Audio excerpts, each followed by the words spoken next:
adalah kejuaraan FIM Motocross Dunia BCM MotoGP of Turkey di sirkuit Afyon Turki 2021.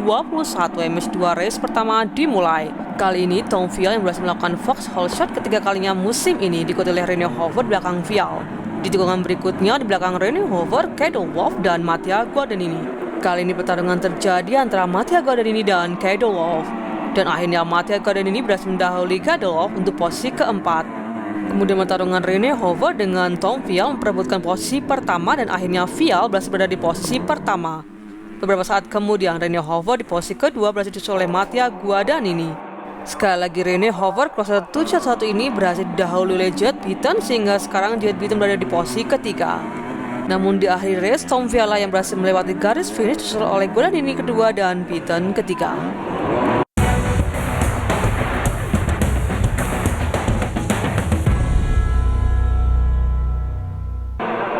MS2 race kedua dimulai. Sekali lagi Tom Vialle melaju kencang dari sisi luar, namun Maxime Renaux yang berhasil melakukan hole shot kedua kalinya di musim ini. Renaux sementara memimpin race kedua ini.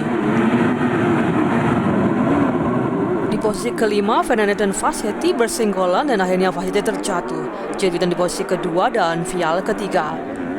Vialle akhirnya bisa mendahului Judd Beaton atas posisi kedua.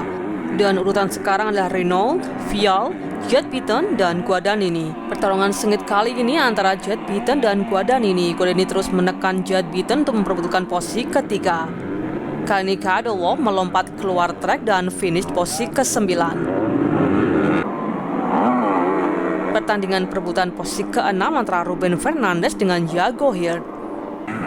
Kali ini Vialle terjatuh dan langsung berdiri dan kemudian melaju untuk tetap berada di posisi kedua.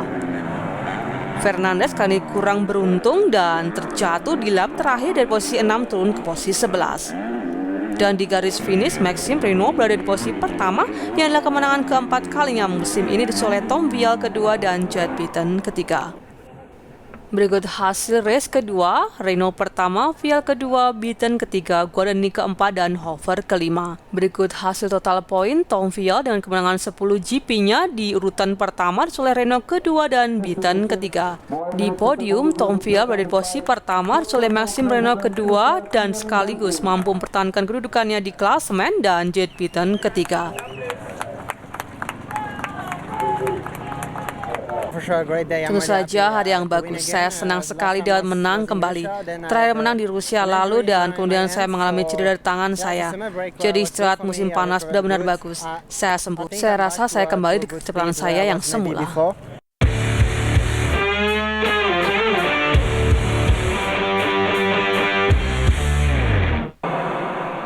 MotoGP race pertama dimulai.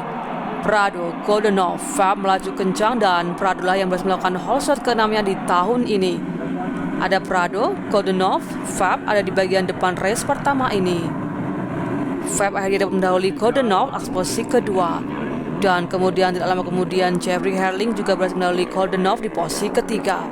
Di posisi ke-6 ada Gesser dan Cairoli. Cairoli kali ini berhasil mengambil posisi ke-6 dari Gesser. Saat kemudian Cairoli mendahului Goldenov untuk posisi kelima. Herlings masuk dari sisi luar Fab dan berhasil mengambil posisi ketiga dari Fab. Kali ini Herlings kembali dapat mendahului Prado dan memimpin race pertama ini. Beberapa saat kemudian kesalahan dilakukan oleh Fab dan membuat Jonas akhirnya mengambil posisi ketiga dari Fab. Namun Jeffrey Herlings lah yang adalah kelima kalinya menang di tahun ini berhasil melewati posisi finish di posisi pertama disusul oleh Prado kedua dan Jonas ketiga.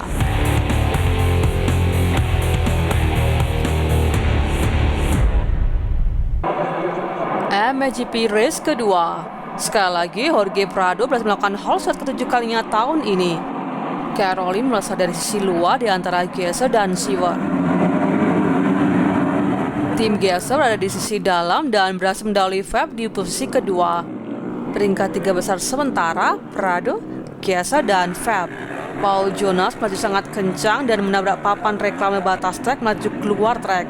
Sayang sekali Paul Jonas tidak lanjut balap kali ini. Crosser asal Slovenia Gesser akhirnya berhasil mendahului Prado dan sekarang memimpin race kedua ini. Cairoli berhasil mendahului Fab untuk posisi ketiga, sedangkan Herlings juga berhasil mendahului Fab untuk posisi keempat. Lagi, Caroline dan Prado, satu tim KTM, kembali beradu. Caroline berusaha mendahului namun belum berhasil. Kali ini Caroline terjatuh dan membuat Herling otomatis berada di posisi ketiga. Jeffrey Herling akhirnya berkesempatan untuk mendahului Prado dan Herling sekarang di posisi kedua. Namun geser lain berhasil melewati garis finish di urutan pertama, disusul oleh Herling kedua, Prado ketiga, Fab keempat, dan Caroline kelima. Berikut hasil race kedua, geser, Herling, Prado, Fab, Caroline, Lupino, Sewell, dan Vlaanderen. Berikut hasil total poin, Herling posisi pertama, disusul oleh Prado kedua, geser ketiga, Fab keempat, dan Caroline kelima. Di podium, Herling berada di posisi pertama, disusul oleh Prado kedua, dan geser ketiga, sekaligus memegang klasemen unggul 13 poin. Tentu saja saya percaya, kami masih 36 poin di bawah dan masih ada 10 putaran lagi. Saya kehilangan 75 poin dengan 3 DNF, jadi masih ada kesempatan.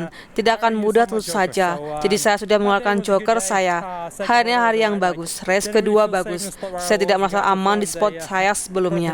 Saya berusaha mengatur balap ini dan berada di urutan kedua, serta menambah poin untuk klasemen. Menang secara total poin, jadi saya sangat senang dengan hasil yang saya dapatkan.